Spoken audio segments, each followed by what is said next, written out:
nagulat yung pusa ko. Isang magandang hapon po sa inyong lahat. Good evening na rin po kung saan na tayo sulok ng mundo, kung saan na tayo lupalop ng daigdig. Ayan, magandang umaga, magandang tanghali at magandang gabi po sa inyong lahat. Ayan, kamusta po kayong lahat mga kababayan? Nagbabalik po si Miss G, hindi na Miss Mrs. Pero magpanggap na tayo Miss mga kababayan. Ayan na nga mga kababayan, napansin nyo ba? Itong si Manong Sabit Singso, mga kababayan, aka daw, ang daming mga alias-alias na lumalabas na tuloy itong si Manong Sabit ngayon, mga kababayan.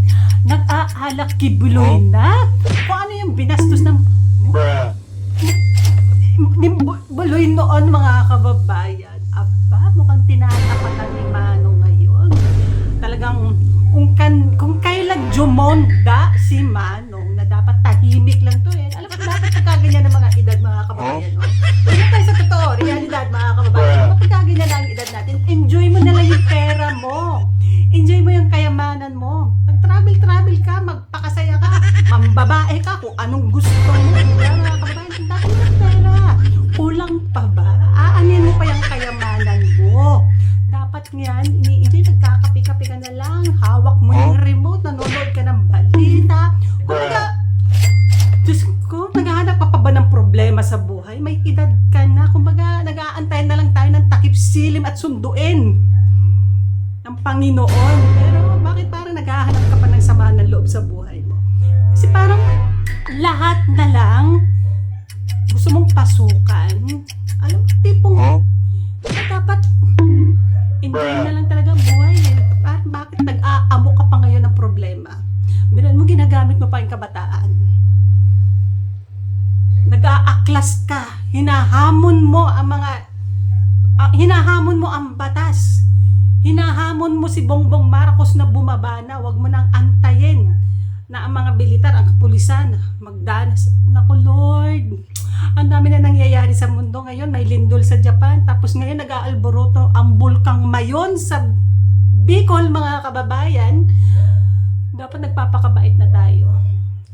Iwas-iwas na tayo sa mga konsumisyon sa buhay. Mukhang huwag na tayo sa mga ganyan. Tapusin na natin kung ano yung 2 taon na lang, 26, 27, 28. Antayin na lang natin mag 2028, di ba po mga kababayan? Tapos hayaan na natin ang taong bayan kung sino ang gusto nila. Hayaan na natin ang mga Pilipino, ang bawat isa sa atin na magluklok kung sino talaga ang gusto natin maging presidente sa susunod. Hindi yung ngayon palang nagmamadali ka pababain si Bongbong Marcos. At sino bang ipapalit? May matino ba na ipapalit sa panahon nga ito, mga kababayan? At sino ba ang makikinabang kung sakali?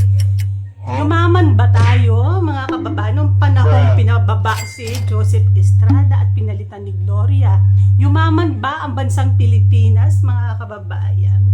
Umunlad ba tayong lahat? Bumagsak ba ang presyo ng mga bilihin? Alam mo yun, mga kababayan, bawat isa sa atin yumaman ba, umunlad ba? Wala naman. Parang lalo lang nakaleche-leche. So, antayin lang nating tapusin ng ating Pangulo itong termino niya at hayaan natin siyang tapusin kung ano itong mga naumpisahan niya. Diba, mga kababayan? Naumpisahan niya na to eh. Naayusin itong korupsyon. Di pabayaan natin siya. Paubayan na natin sa kanya ngayon. Total naman ilang taon lang nang naman, no? 26 na ngayon, 2026 na ngayon. Ipaubayan na natin kay Bongbong Marcos ito, mga kababayan. Ayun, naisip ko lang.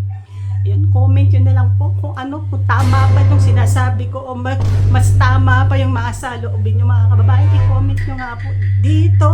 Ayan. Ay, mamaya po mag-upload ulit. Maraming salamat po sa nagtsatsaga sa mga panahon na ito dahil hindi nga tayo busy. Umalis na tayo sa lugar na mabaha. Lumipat tayo dito sa bukid na malamig. Ayan, medyo okay na tayo dito. Naka-adjust na. Kaya ayan, may oras na tayo para mag-vlog sa araw-araw dito sa akin channel, mga kababayan. Maraming salamat po sa inyong lahat sa walang sawang sumusubaybay po dito sa akin channel. Miss G, ayan, thank you po sa inyong lahat. Huwag kong kakalimutan mag-like, mag-comment at mag-subscribe. Mga kababayan, wala naman pong bayad. Pipindutin niya lang. Ayan.